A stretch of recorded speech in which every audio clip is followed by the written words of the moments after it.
Welcome to Red Robin Farm. This is Mary Catherine. I want to read a story today for any children out there that would like a new story. This is dedicated to my children and hopefully my grandchildren someday.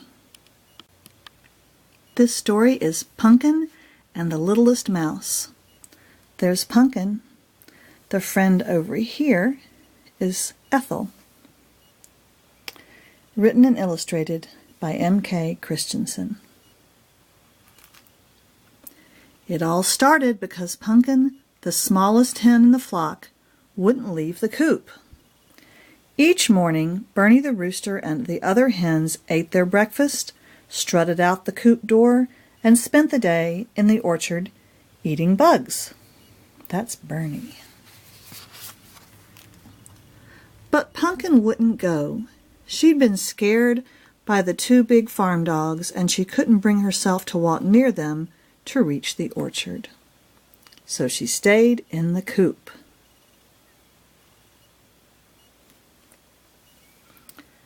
It was dark in the coop. Punkin hopped from the high roost to the dirt floor and back. Twice she thought she saw a snake in the coop. Punkin was scared of snakes too. Isn't she a pretty bird? There was no grass in the coop, no bugs to eat, and hardly any sunshine. There were only layer pellets to eat. Eating layer pellets all day long was like eating chopped up cardboard for breakfast, lunch, and dinner. Poor Punkin. Punkin was lonely too. Even Ethel, her friend hen, would not stay with her. The other hens thought she was crazy to stay in the coop. Loony bird, they said. One day, as Punkin sat on the roost alone, a fat mouse ran into the coop from the small hole in the back wall. Mice liked the chicken coop. They were always hungry and found layer pellets quite delicious. The mouse ran across the coop, straight into the big rat hole. Everyone knew a huge, mean rat lived in a very stinky rat nest on the other side of that hole. Before Punkin could say anything, the mouse dashed into the rat hole. Before she could straighten her feathers, after this excitement, another mouse, the teeniest mouse Punkin had ever seen, as she'd seen lots of mice in the coop, came through the little hole in the back wall. The tiny mouse squeaked. Punkin wasn't sure, but she thought it said, "Mother, where's my mother? Squeak, squeak." The little mouse scurried across the floor. She was so small Punkin could hardly see her in the dim light. "Oh, no, little mouse," Punkin called from the roost. The tiny mouse leapt into the air in fright. "Don't go into the rat hole. The rat will eat you. He's got on his bib and napkin for eating lunch." Little Mouse, for this was her name, squealed in terror. She dashed toward the stack of cement blocks in the corner. "No, no, little mouse," Punkin called again. The mouse froze in dread. Not there. A snake often lies behind the blocks. The itty-bitty mouse looked up at Punkin, who, although a small hen, looked quite terrifying to a baby mouse. And as Punkin, who had never yet had a chick of her own, looked down her beak, two big tears rolled from Little Mouse's eyes. She was scared, and Punkin's heart, which hardly knew how to be a mother, flipped over in her feathered chest. "Oh," she cackled softly. "I'll hide you," Punkin said to Little Mouse. "Don't be afraid. I'm hopping down now." Punkin plopped to the floor. "Come with me," she said. over here." In a corner of the coop was Pumpkin's small, square nesting box, filled with straw. All the nesting boxes were lined up along the wall. Punkin sat there for many hours every day when she wasn't napping on the roost. Her nesting box was cozy. "Sit here with me," she said to the little mouse, and the little mouse scrambled over the edge of the box and into the straw. She sneezed. "Bless you," said Punkin. "Now tuck yourself in the corner of the box and I'll cover you with my tail feathers." And that's what they did. Soon Little Mouse was asleep, and Punkin, who had never sat on an egg before, pretended she had her own baby chick. Oh. Part 2. The farm lady came into the coop each morning to feed the chickens breakfast, and each evening to put them to bed. She also looked for eggs. The hens disliked how she lifted their bottoms up by their tail feathers and reached underneath their soft, downy bottom feathers, checking for eggs in each nesting box. After laying their eggs for the day, the hens cackled in relief, jumped from the straw, and dashed through the coop door into the sunshine. Squawk! Punkin stayed out of their way and sat on the roost while they lay their eggs. But now it was autumn, and all the hens were losing their feathers and growing new ones for winter. While they changed their feathers, they didn't bother with laying eggs.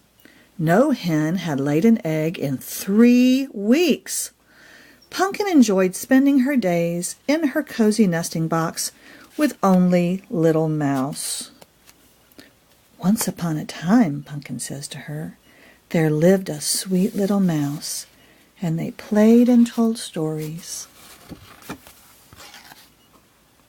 The farm lady stopped coming for eggs, and nobody came to the coop all day long.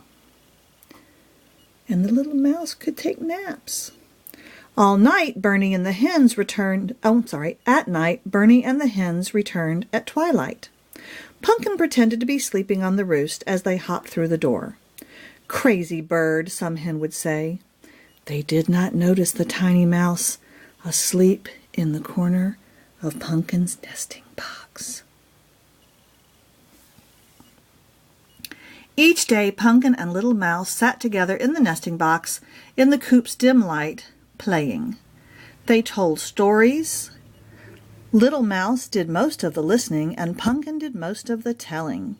They had tea parties with acorn cups filled with mint water, sorrel leaf salad, and leaf plates piled high with layer pellets. "Do you like these?" Punkin asked. "Of course," Little Mouse replied. Sometimes Little Mouse asked, "When do you think my mother will come back?" Punkin didn't know what to say.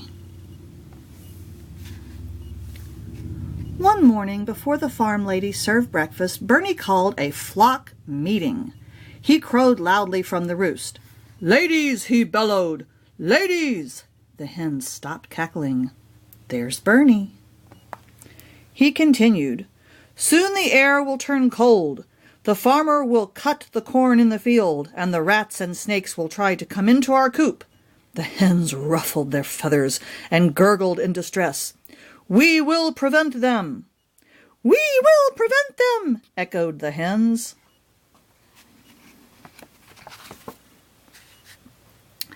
Bernie assigned each hen a duty. Some guarded the holes in the coop.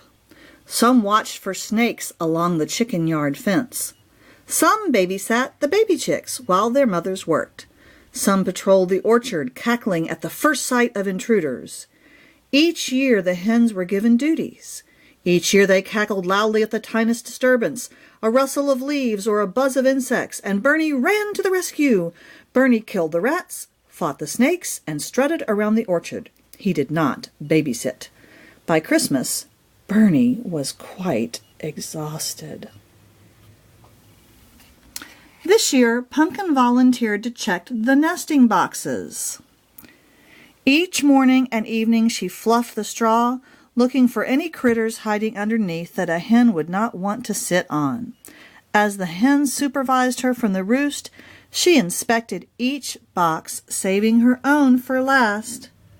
12 hens use this box. Nobody uses this box. Punkin's laying box. Do you see the mouse tail? All clear, she would call, hiding little mouse behind her wing. Punkin did not know that for many days a dark, quiet snake had watched her from behind the blocks.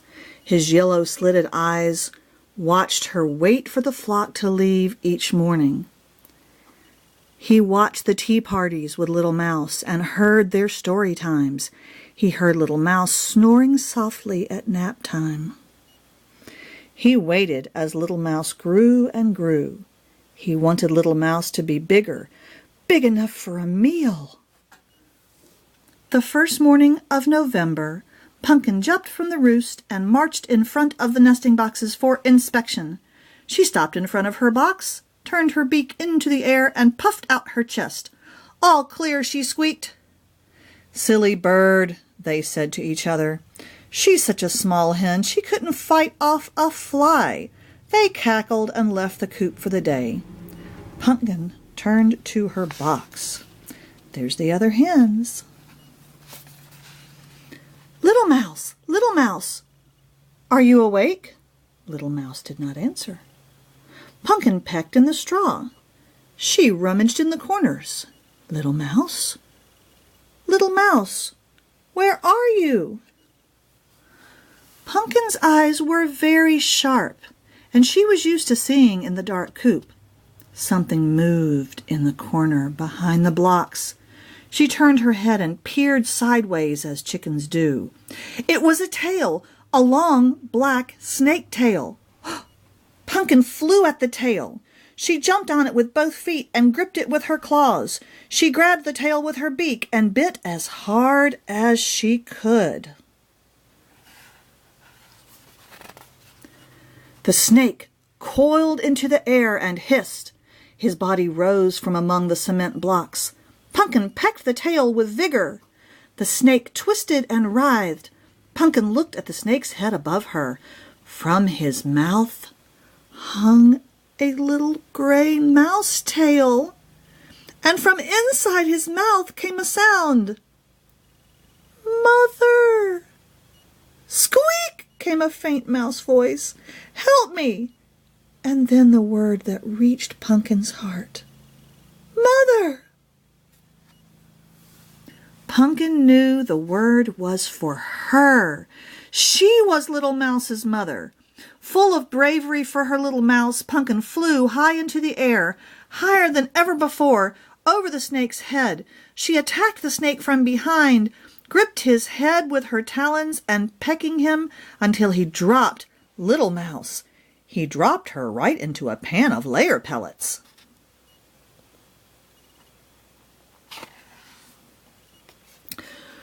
Run, Little Mouse, run and hide! Punkin squawked and cackled at the top of her lungs. Little Mouse scurried into the nesting box. Then a frightful battle ensued. What loud hissing and deafening squawking came from the chicken coop. How Bernie and the hens ran down the orchard, fluttering and cackling as they went. When Bernie burst into the coop, Punkin stood on the roost, and the snake lay still on the ground beneath her. Many feathers lay in the dirt, but Punkin's eye turned proudly toward the rooster. Punkin, he bellowed, you have conquered a snake. There's Punkin looking very proud. And all the chickens sang the chicken song of victory for Punkin. But Punkin smiled at the nesting box in the far corner where her little mouse, her baby, smiled and waved at her, and Little Mouse sang along. There's Little Mouse. To our flock we will be true, conquering rat and killing snake. We will fight 'longside our roo, all our enemies to break. Crow and cackle, lead us into autumn battle. All the chickens crowed and cackled loudly, and Little Mouse did too. That's the end of our book. I hope you enjoyed it. Text and illustrations by M.K. Christensen and copyrighted by her. Thanks so much.